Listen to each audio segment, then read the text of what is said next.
Okay, so today I'm going to show you how to manage vendors within QuickBooks Online. So this is a sample company. This is not anybody's real company. And when you log in to QuickBooks Online, you will be taken to the dashboard. That's what this looks like.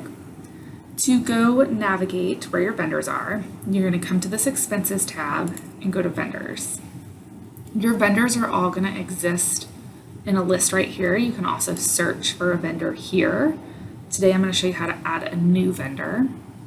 So you can click on this button, New Vendor, and then you just need to start filling in the details. So let's say ABC Company Inc.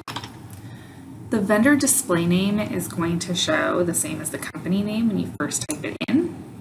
You can always change this. You can just have ABC Company if you wanted.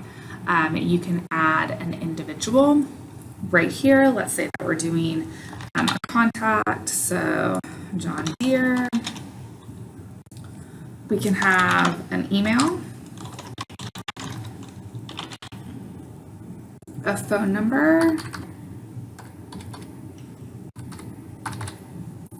You can also put in a mobile number, a fax. You could have some other contact information here. You can put their website, so everything that you would need to know in order to communicate effectively with ABC Company. So let's say ABC Company is not the actual name that you're supposed to print on the checks. Some companies may do this if they have like a DBA. You can change the name down here. So we could do like XYZ Inc. instead of ABC Company Inc. If you're going to be printing checks for QuickBooks Online, you'll want to make sure that this name to print on checks is correct. You can put the street address in. So we can just do a street address.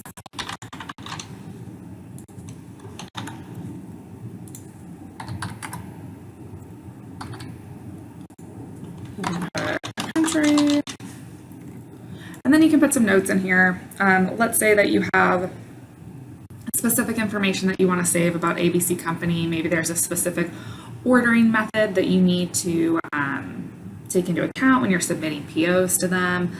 And maybe there's a certain route that you need to go, kind of like a weird process that you need to take care of. You can put that in here. You can also add attachments into QuickBooks Online for your vendors. So maybe you have like a set service agreement, or maybe you have an order form that needs to be filled out every time you place an order. Maybe you want to keep a copy of their W-9 in there, etc. So you can add attachments. This right here is to keep track of their EIN. If you have an individual, you may just be putting a social security number in here. So you can fill out the EIN here. If you want to track the payments for their 1099, you can put that here. If you click this, it'll help you track information for 1099s. You can then go down here, you can put in their billing rate per hour, you can put in their payment terms. If you have an account number, that's really nice to have in here. So if you ever need to issue a payment, you have the account number handy. Terms are just going to be due on receipt, or net 10, net 15, net 30, net 60. This is going to affect your AP summary, so your accounts payable summary, what is current, what's 30 days overdue, 60, 90, etc. You can select a default expense category. So right here you can say this vendor specifically is always going to have the charges go into job materials. And you could even select a specific job material category. Or you could have like accounting, you could have an attorney, that kind of thing. And then this opening balance, this is just if you had a vendor that you already have a balance with.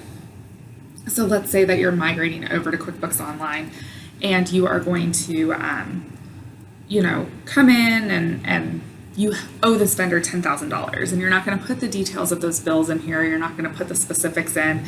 Maybe it's a carryover from the prior year. You're just going to put the opening balance, so $10,000 as of the end of last year. Click Save, and you're all set. Now you can also put a vendor in if you are entering expenses or checks. You could start typing in, ABC Company is going to be in here, but let's do XYZ Company. So you can start adding them here, and it will pop up right here. It's the same same window that pops up, and you can add them here directly while you're adding an expense or writing a check, etc. So that's also an option. You can add it right in the window. So that is how you add a new vendor in QuickBooks Online.